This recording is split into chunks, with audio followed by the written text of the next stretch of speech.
యెహోవా, రాజు నీ బలమును బట్టి సంతోషించుచున్నాడు, నీ రక్షణను బట్టి అతడు ఎంతో హర్షించుచున్నాడు. అతని మనోభీష్టము నీవు సఫలము చేయుచున్నావు, అతని పెదవులలో నుండి వచ్చిన ప్రార్థన నీవు మానక అంగీకరించుచున్నావు. సెలా.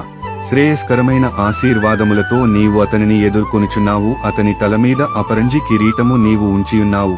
ఆయుస్సు నిమ్మని అతడు నిన్ను వరమడుగగా నీవు దానిని అతని కనుగ్రహించి యున్నావు. సదాకాలము నిలుచు దీర్ఘాయువు నీవు దయచేసి యున్నావు. నీ రక్షణ వలన అతనికి గొప్ప మహిమ కలిగెను, గౌరవ ప్రభావములను నీవు అతనికి ధరింపజేసి యున్నావు. నిత్యము ఆశీర్వాద కారకుడుగా నుండునట్లు నీవతని నియమించియున్నావు. నీ సన్నిధిని సంతోషముతో అతని నుల్లసింపజేసి యున్నావు. ఏలైనగా రాజు యెహోవాయందు నమ్మిక యుంచుచున్నాడు, సర్వోన్నతుని కృపచేత అతడు కదలకుండా నిలుచును. నీ హస్తము నీ శత్రువులందరినీ చిక్కించుకునను, నీ దక్షిణ హస్తము నిన్ను ద్వేషించువారిని చిక్కించుకునను. నీవు ప్రత్యక్షమైనప్పుడు వారు